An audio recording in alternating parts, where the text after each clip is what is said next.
Très humblement, je joue la Schtroumpfette. Voilà, cette icône, ce mythe. Donc je joue le Schtroumpf sans nom.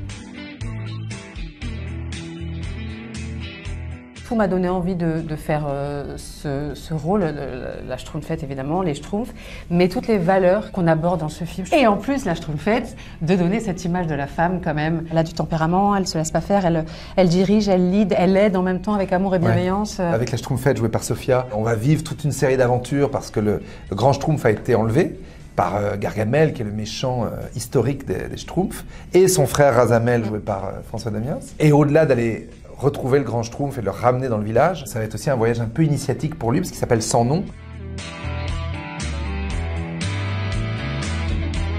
Je trouve que c'est hyper malin parce que c'est un grand divertissement familial. C'est joyeux, c'est sympathique, c'est drôle, c'est magique, c'est tout ça et on a envie de ça quand on va voir les Schtroumpfs. Insidieusement, comme ça, il y a tellement de belles valeurs qui sont émissées dans le film, mais qui sont des petits rappels comme ça pour les parents aussi. Ouais. Que le vivre ensemble, quand on est plus fort quand on est ensemble, de rappeler, moi je parle que de lui parce que j'adore ce Schtroumpf sans nom, cette quête, cette crise existentielle. Moi j'ai été le Schtroumpf sans nom dans la vie, j'ai eu ça. Ah c'est marrant. Ah ouais, j'ai eu cette quête, cette crise existentielle et je trouve ça hyper important de parler de ça en fiction et je suis hyper fière qu'on parle de ça d'abord et puis d'être moi cette main tendue parce que c'est ce qui se passe, c'est que je lui tends la main pendant tout le film en lui.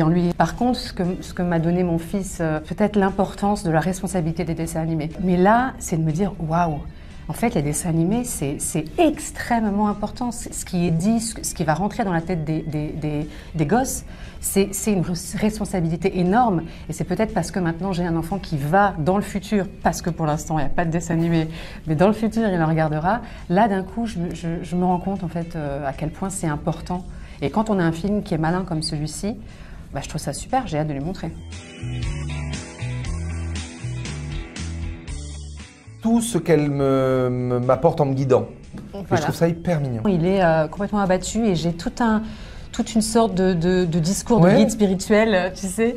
Et en le faisant, je me disais, mais c'est extraordinaire, je pourrais dire ces phrases-là, moi, vraiment, à un ami pour l'aider. Et du coup, j'étais hyper touchée. Et ça se retrouve dans la chanson aussi. Oui, c'est vrai. Où la chanson que je lui chante à lui, c'est un petit peu un condensé de tout ça. Et elle est plus douée que moi en chant, mais c'est pas un scoop. Hein. Voilà. Tu chantes extrêmement bien dans ce film. Hein. Les gens vont être choqués, je vous préviens tout de suite. T'as un petit grain de R&B.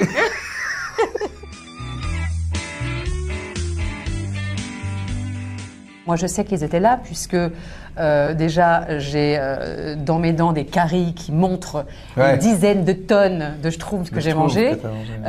Et puis, j'ai retrouvé, je racontais ça tout à l'heure, j'ai retrouvé cet hiver une photo de moi, ça m'a hyper émue, en train d'enlacer ma peluche des Schtroumpfs. Je devais avoir, je sais pas, 5-6 ans. Moi, les petits personnages en résine, j'ai dû avoir pratiquement tout le village et surtout, j'avais la boîte. La maison champignon.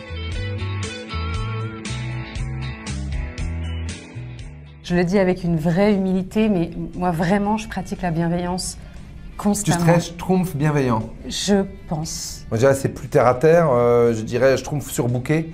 Ah. Mais j'arrive bientôt à 50 ans, donc il va peut-être falloir que j'apprenne et que je fasse redescendre la cocotte, comme on dit, et un peu sous polais aussi.